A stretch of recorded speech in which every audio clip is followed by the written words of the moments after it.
Hello and welcome to Amberger Smackdown. I'm your host, J. Christoph Amberger, and I have good news and bad news for you. The bad news first. If you're planning to go to Europe this summer, it's going to cost you. Against the euro, the dollar is hovering near record lows at around 1.35 per euro. In Britain, $2 now buy you a pound's worth of fish and chips and lukewarm beer. Analysts don't tire of calling for all-time records, as the euro is now at its highest point since January 2005 and near its December 2004 record of almost $1.37. Of course, you could take these all-time highs with a grain of salt, considering that the euro in its current role as Europe's single currency really only has a proper history of 5 years and 4 months. If you wanted to have any longer-term perspective, you'd have to backtrack the conversion histories of the French franc and the Deutschmark and all the other currencies. That takes a bit of work and research, but if you're really interested in proper placement of long-term data, you'd find out that the dollar has done worse against major European currencies. Much worse indeed. In the mid-90s, to be specific. You remember the golden age of Clinton. But while the talking heads and perma-bears are slavering at the prospects of having to pay more dollars for their bottle of Beaujolais on their vacation in Paris, there's another group completely absent from the outcry. That's American manufacturers.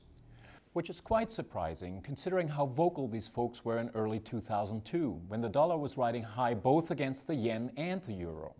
In fact, back then they were lobbying hard to get the Bush administration to pursue a soft dollar course. The reasoning is quite clear. If the dollar rides as low as the pants of a suburban teenager against other currencies, it makes American-made products look cheap by comparison. In a global market, where the order goes to the lowest bidder, that's a competitive advantage against European and Asian companies. Being competitive means making money. Making money means creating jobs, or even better, keeping jobs from being outsourced.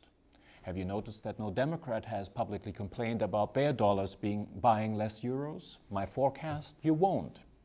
And guess what? Ever since the dollar began to slip, two things have happened. The US economy has grown and unemployment has fallen. Plummeted to levels that has European politicians green with envy. They're just too busy to notice what with fighting the windmills of 1923's hyperinflation as a matter of policy. It's not like this is a Yankee thing either.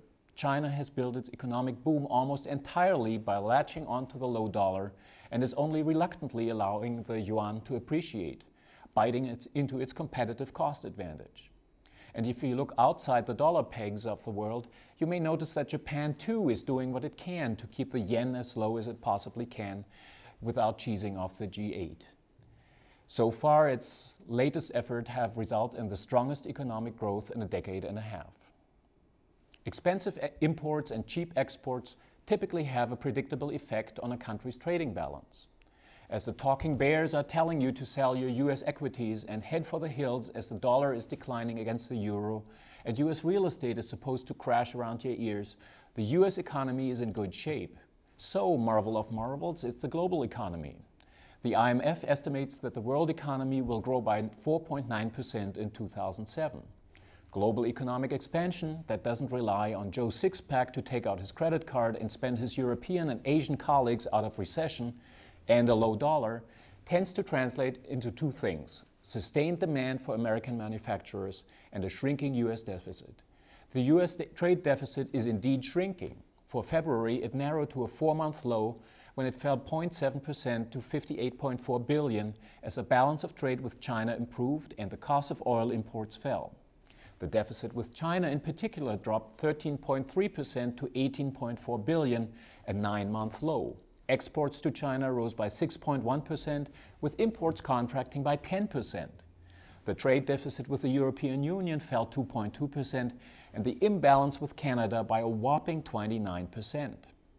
Of course, contrary to perma-bear mantra, dropping trade deficits are not necessarily a good thing. The reduction of the trade imbalance with Canada, the United States' largest trading partner, reflects a drop in the demand of lumber and is a direct consequence of US homebuilder troubles, which I'm sure will provide reason enough for the bears to talk down the greenback a few cents lower. Shaking my head at the foolishness of the crowd, I'm J. Christoph Amberger for TFN Financial News.com.